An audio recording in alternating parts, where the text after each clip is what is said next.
bem-vindos à aula de hoje. Eu sou o professor Rubens e você está numa aula de matemática. Nosso tema de hoje é domínio de uma função. Tá? O que nós queremos que você saiba no final dessa aula? Queremos que você seja capaz de identificar o domínio da função observando num gráfico, calcular o domínio da função através de uma conta e compreender o significado de domínio. Tá?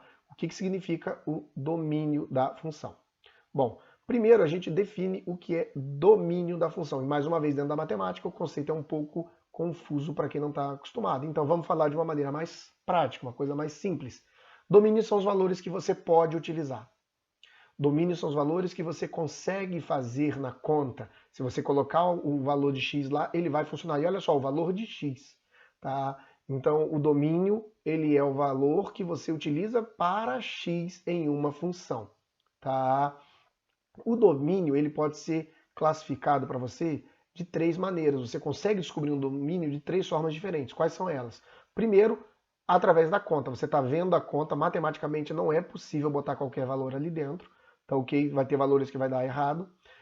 Você não consegue, através do enunciado, né? Você não consegue comprar pão fracionado, você não consegue comprar 3 pães e meio, 5 pães e meio. Então, nesse caso, você tem um domínio que limita a não pegar valores negativos.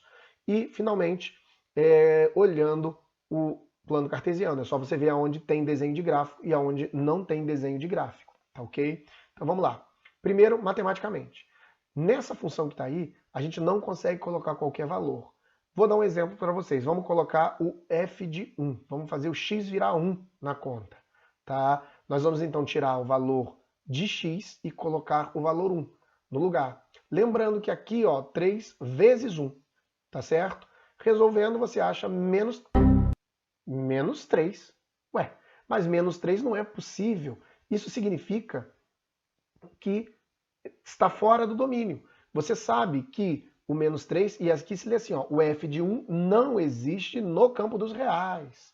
Quer dizer, dentro dos números reais, aqueles números que você conhece hoje, não tem raiz quadrada de menos 3. É claro que isso significa que o valor 1, não é o menos 3, mas que o valor 1 está fora do domínio da função. Ele não permite que exista. Se ele acontecer, fica impossível resolver. É fora da condição de existência dessa função. Tá ok? Então, olha só. Quando você faz o cálculo, substituiu o x, e esse x não foi possível encontrar, né, não deu uma resposta perfeita, como no caso desse 1 que acabou gerando raiz quadrada de menos 3, você diz que está fora do domínio. Agora, você já imaginou se você tivesse que fazer esse cálculo toda vez, testar número por número, valor por valor e ficar chutando isso? Isso é praticamente impossível. Você vai ter que fazer por extrapolação muitas contas. Então o que a gente faz? A gente aprende uma técnica. O que a gente observa? A gente observa que dentro das raízes quadradas não pode aparecer um resultado negativo. Então o que isso significa em matematiquês, né? Traduzindo isso para a linguagem matemática? Que dentro da raiz quadrada o resultado tem que ser maior ou igual a zero. Não é o valor de x que eu escolhi. Não é o valor de x que eu escolhi, é o valor que vai dar a conta dentro da raiz. Dentro da raiz, essa conta tem que ser maior ou igual ao zero. Como é que a gente traduz isso para uma linguagem de fazer conta? Dentro da raiz, 3x menos 6 no nosso exemplo, tem que ser maior ou igual ao zero. Tá ok? Isso é o que dentro da matemática a gente vai observar. Então, cada função tem um trabalho específico. Você pega de dentro da raiz, tá certo? Você pega de dentro da raiz e aí você vai ter o símbolo de maior ou igual a zero. Se você tiver aqui embaixo de uma fração, o símbolo vai ser diferente de zero. Agora, se tiver numa fração e na raiz, ele vai ser maior do que zero, sem o tracinho de igual aqui de baixo. Repara que nesse aqui tem o tracinho de igual, esse aqui não tem. Tudo bem? Essa é a nossa tabelinha. A gente sempre vai ter que estar de olho nessa situação. Maior ou igual, diferente ou maior do que zero. Então vamos voltar aqui para um exemplo onde você tem uma função onde tenha 3 sobre 3x menos 15. Todos esses valores eu escolhi aleatoriamente, tá? Eles foram calculados aí, eles foram postos aí só para efeito de cálculo. Bom, eu não posso esquecer a minha tabela, então eu vou botar a tabela aqui logo de cara. Com quem é que essa função está aparecendo? Com o 1, o 2 ou 3? Bom, com o 2, né? Ele está na fração e não está debaixo da raiz. Então você tem 3x menos 15 diferente de 0. Por que virou diferente? Porque é o que me apresenta aqui no 2, diferente de 0.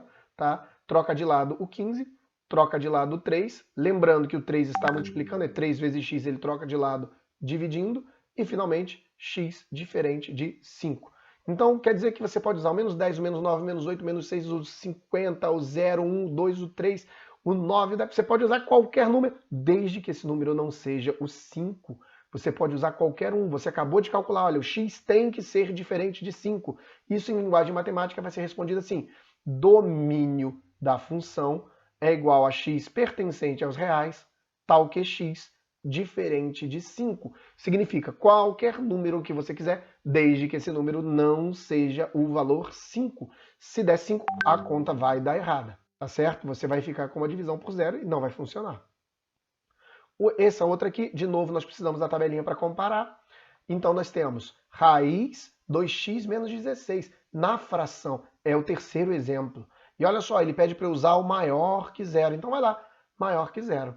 Tudo bem? Troca de lado 16, troca de lado 2, de novo, troca de lado dividindo, 16 dividido por 2 é 8, tá certo? 16 dividido por 2 é 8. O que significa? Que você pode usar todo x maior do que 8. O 9, o 10, o 11, o 12, até mesmo 8,1, 8,001, 8,0000001.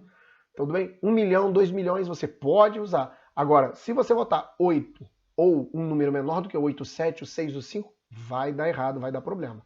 Tudo bem? Matematicamente, você escreve que o domínio da função é igual a x pertencente aos reais, tal que x é maior do que 8. Então, nós vimos como calcular qual símbolo utilizar quando você tem uma aparência de gráfico aí, quando você tem uma aparência de função aí para estar utilizando. Tudo bem? Então, vamos lá. Não pode esquecer que essa tabela é o fundamental. Você vai ter que decorar essa tabela para estar fazendo os trabalhos. Claro, em casa e sentado você tem o material para estar olhando do lado. Mas no dia de uma prova presencial, quando você for prestar um concurso, um vestibular, você vai ser obrigado a ter decorado esses domínios aí, essas condições de existência. Tudo bem? Agora vamos para o gráfico. No gráfico é mais fácil ainda, porque você só precisa observar. Não tem nem muito o que interpretar, tá? Todo gráfico exige observação por completa. Então, mesmo que não seja pedido, a gente sabe que o ponto lá de cima é 1 e 5, é esse 1 de x e o 5. O x aparece primeiro, no plano cartesiano no par ordenado. E o ponto aqui de baixo é o 4 e 2. 4, porque o 4 é o x, ele aparece primeiro, e o 2 em sequência. Tudo bem? Quem é que a gente observa? Bom, de cara, a gente não precisa dos pontos. Eu mostrei quem eles são, mas eles não precisam estar aí, a gente não precisa deles. A gente só precisa observar o eixo de x, abscissas, tá? Então, quem é o eixo de x? Em que pedaço no eixo x tem gráfico? Repara, tem gráfico aqui antes do 1? Não. Tem gráfico aqui depois do 4? Não. Não olha para o y. O y não faz diferença para a gente. Faz diferença aqui. Tem gráfico antes do 1? Não tem gráfico antes do 1. Tem gráfico depois do 4? Não tem gráfico depois do 4. O gráfico está onde? Está aqui, ó, entre 1 e 4. E esse pedaço marcado em amarelo aí é exatamente o meu domínio da função. Vou trazer ele para ficar mais evidente, ó, do 1 ao 4. Tá? Esse pedacinho aí é o que eu quero. Só que agora eu preciso observar a bolinha lá do ponto. Tudo bem? Como é que é a bolinha do ponto 1? Ela é aberta ou ela é fechada? Ela é aberta. E a bolinha do ponto 4? Ela é fechada. Então, eu tenho que o meu domínio da função, ela vai do 1 aberto até o 4 fechado.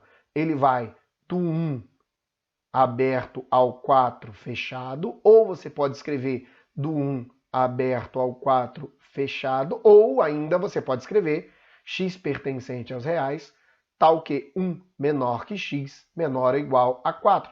Opa, menor não tem aquele tracinho embaixo, não tem esse tracinho embaixo aqui, por quê? Porque está aberto. Quando é que vai aparecer esse tracinho embaixo? Quando a bolinha for fechada. Tá certo, gente? Quando a bolinha for fechada, o tracinho de igual aparece. Ok? e no enunciado. Às vezes é o próprio enunciado quem restringe esse domínio, quem limita para você esse domínio. De que maneira? Quando se fala, por exemplo, do número de participantes de uma festa, você já sabe que não dá para convidar -3, -4, -5, então valores negativos estão fora. Também não dá para convidar 3 pessoas e meia, 4 pessoas e meia. Esse tipo de coisa fica fora do domínio, restringiu o que você está trabalhando, não dá para você utilizar. A mesma coisa na nota da sua prova. Na nota da prova já dá até para usar fracionado, você pode tirar 2,5, 1,5, 0,5, números decimais podem, mas nenhum professor pode te dar -0,1, -0,2, -0,3, não pode aparecer esse tipo de coisa, o que significa que você tem uma limitação de enunciado. Essas limitações, elas existem não por causa da matemática. Matematicamente, você consegue calcular e consegue perceber que deu um valor negativo. O cara foi lá, acertou, errou tantas questões, deu -5 na prova. Só que existe uma limitação, isso não pode ser feito, isso não pode acontecer. O que significa que nós temos um limite. Tá? No caso da prova, a prova é tabulada para ter, por exemplo, 10 questões. Não tem como você usar o valor 11. Passou do limite da prova, passou do domínio que a prova te apresentou. Então são 3 maneiras, lembrando quais são. Primeira maneira, através do cálculo, que você vai precisar lá observar a nossa tabelinha. A segunda maneira, através da observação do gráfico, aonde tem e aonde não tem desenho de gráfico no plano cartesiano. E, finalmente, a terceira maneira, através da interpretação do enunciado, que pode eliminar parte dos seus valores, pode impedir que você escolha uma coisa ou outra, tá certo? Bom, espero que vocês tenham entendido tudo, tá? Vai ter aí para vocês na apostila um resuminho do que eu passei aqui e também um resuminho da lista de exercícios para vocês estarem fazendo, ok? Bom, boa sorte e bora trabalhar!